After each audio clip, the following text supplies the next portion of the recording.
বলো তো কি হয়েছিল?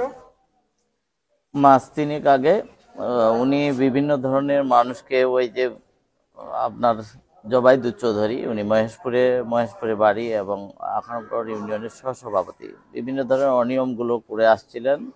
অনেক মানুষ আমাকে অভিযোগ করে, বিশেষ করে কিছু সহসর মানুষকে পুলিশের ভয় দেখিয়ে বিভিন্ন চাঁদাবাদি করছিল। এগুলোর উপর আমি একটা স্ট্যাটাস দিই। পরবর্তী পর্যায়ে আমাদের সিনিয়র সাংবাদিক বিশাল মামা সহ এটা একটা মিউচুয়ালে হয়ে যায় এবং সেই জিনিসটা রেশ কেটে যায়।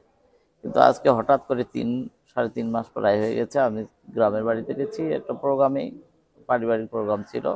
সেখান থেকে মাগরিবের নামাজ পড়ি, ওই মহেশপুর বাজারে মসজিদে নামাজ পড়ার পরে একজনের সাথে দেখা, তার সাথে আমি চা খেতে ঢুকছি একটা দোকান থেকে চা খেয়ে আমি বের হয়ে আসবো বাসার দিকে। ঠিক সেই মুহূর্তে উনি সামনে আসে, বলতেছে কেমন আছো? আমি বলছি ভালো আছি ভাই, আপনি ভালো আছেন? জি।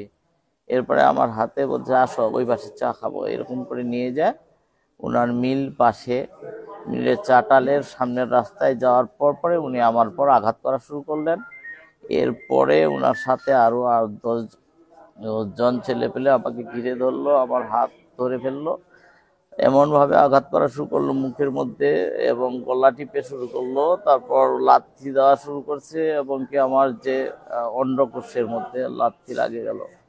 এরপরে ওরা আমাকে ধরে নিয়ে প্রায় 50-60 জন ধরে নিয়ে গিয়ে আমাকে মিলের ওখানে আটকা রাখলো। এখন আমাকে মাইর দেওয়া শুরু করছে, মোবাইল আমার কেড়ে নিল, চশমা ছিল, চশমাটা ভেঙে পড়ে গেল, কারণ আমাকে প্রচুর চর মারা শুরু করছে, ঘুষি মারা মুখের মধ্যে। দেখলাম যে আমার ব্লাড বের হচ্ছে মুখ দিয়ে, ভিতরে দেখলাম যে ঘুষি মারার কারণে ভিতরে আমার কেটে গেল দাঁত দিয়ে। আর আমার গলা টিপে ধরলো ওরা এখানে, বলছে বেটা আজকে তোকে মেরেই ফেলবে, বেটা খুব বড় সাংবাদিক হয়ে গেছিস, বেটা আজকে দেখে নিবো বেটা তুই কত বড় সাংবাদিক।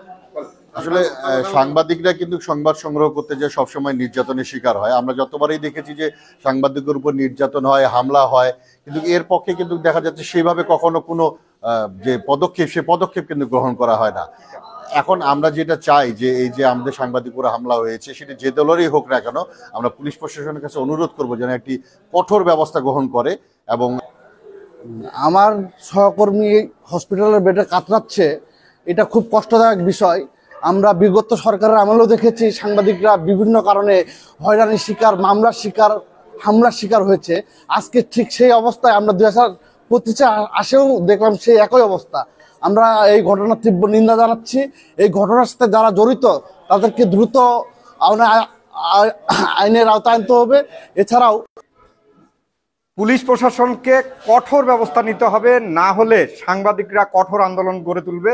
সেটি যেন না করতে হয়, এটি আমরা দেখব যে আজকে রাতের মধ্যে সেই নেতাকে ধরে নিয়ে আসছে কিনা, এটি এখন আমরা দেখব।